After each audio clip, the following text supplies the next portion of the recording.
We are joined right here in the studio, or the showroom, I beg your pardon, by this UFC star. Good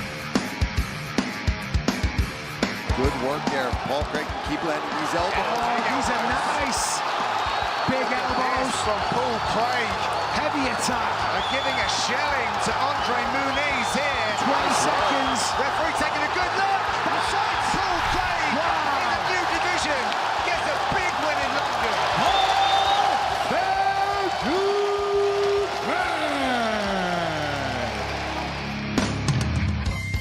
Yep, that was Paul's last victory in the UFC against Andre Muniz back in July. Next up for Paul is a trip to Rio for a fight against the Brazilian Caio Borralho on the 4th of May. Here to tell us more is the man himself, Paul Craig. Paul, a very, very good morning. Good morning, Paul. Pleasure to be here. Well, it's great to see you, mate, and thanks very much for taking the time to come and join us. But I believe you've not travelled that far. Tell us, where are you from? Where do you do your training? I'm Airdrie born. We had a good result the other night in the Cup. So I'm an Airdrie fan.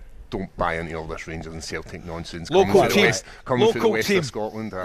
So unfortunately I couldn't go to the game. I've got more important things, as you said. We'll get the 4th of May. It's like a big opportunity for me. Every fight's like a big fight for you, no matter where you're going. But this is this kind of moment where I'm a 36-year-old man. I'm getting a bit old. The hair's grey. I know it's a slightly different colour than it should be, but it's grey. And they're kind of putting me into this young line in Borralho. He hits heavy, very athletic, and it makes sense. You know, you take a guy from Scotland, bring him to Brazil, and they would love him to win. But we've built our careers on upsets. We're always underdogs. We go in there, and that's what I'm going to do. I'm going to put on a performance. Really found fascinating with a wee chat there, Andy, and yourself just before we come on, looking at you.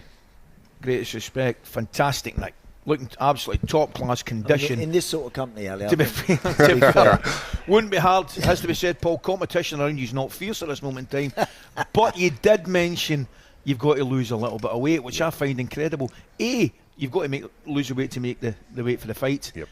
How do you do that in terms of your overall preparation and not losing, I don't mean any overall fitness, but strength, for example? Yep. One of the things, it's this fine balance where you need to lose weight because that's what you've contractually agreed to. I will be 84 kg. I started my weight cut at 105. I'm 6 weeks out. I'm 98 kilograms. And I've got a fair bit to lose. And one of the ways we do it is we trick the body into releasing water. So we basically dehydrate ourselves to a point where you have very little water in your body. All the vitals start to drop. So blood pressure drops. Yes. Heart rate drops massively because there's not a lot of fluid to pump around the body.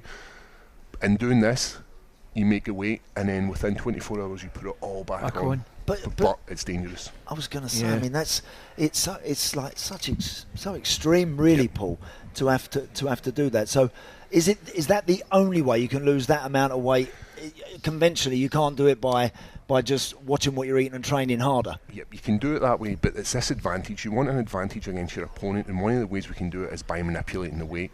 I've been into fights and I've went in as a 95 kilogram guy with no advantage, and I've cut all the way down, and you feel in yourself muscles are a little bit lackluster, and in our sport we need the muscles to be firing. Of course you do. And one of the ways we do it, as I said, is by cutting 10 kgs a water weight.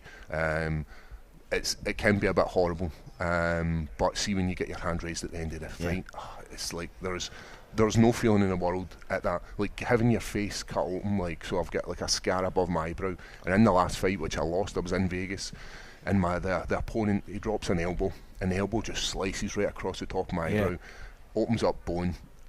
Now this sounds a bit mental, but there is no better feeling than that. There's no better feeling than your body not breaking and the damage it can take. Every man should know what their body's capable of and experience something in their life. Are all your big fights abroad? You mentioned obviously you're off to Rio. Yep. You had a big fight in Vegas. Yep.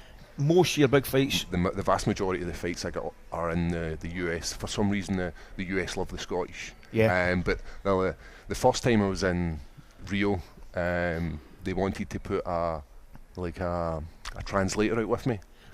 So this is after the post-fight. They're like, listen, can we get like a translator? What, from Scottish to English and then from English to Brazilian? And I was like, no, that's disrespectful. You're not doing that. So I wouldn't let them put out because my accent's really, really thick, and especially when you think about people in Brazil who are obviously learning English as a second language, and some of the language we use is very hard to understand. So going for the guys want to put me out with a translator, and then they dub all my if I'm on TV, they dub it all so that they can understand it. What's that like, wild. Paul? What's that like? Talk about going into the Lions Den. You're going to Brazil, you know, which is a huge change anyway on your body, the heat and everything else, and the demands for that.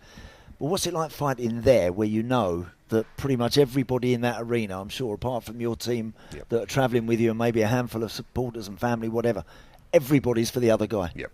It's one of the worst places you can go is fighting in Brazil. Brazilian fans are wild, no matter what the sport is, be it football, tiddlywinks or MMA, and they chant this, they chant a Brazilian phrase, and it's like, you're going to die, and they just keep chanting it, boom, boom, boom. And it's hard, like, because you're going out there, you're looking for the upset, you're trying to not allow the emotions to get above themselves or consume you. It's difficult getting into Brazil, but even worse than fighting in Brazil was fighting in Glasgow. So, and it's the polar opposite, too much love, too much hatred, too much love, and it's like people are chanting and people want you to do so well, and it's like if you're a homegrown talent and you're fighting in your hometown, and that night in Glasgow, like, I was consumed by the love, and then 15 minutes later I was lying on my back because the guy knocked me out, and I'm lying there like I have no recollection of what happened, but it's part of this sport. There's two people win, and it's 50-50. Somebody has to win, somebody has to lose. Well, you do us a favour, Paul. You go over there, beat Borralho, and come back and tell us all about 100%. I'll Listen, you've got no idea how much we wish you all the best. Thank you so much. Absolutely right. Fantastic to come in to see us, and we really, really do appreciate it, and we genuinely wish you all the best.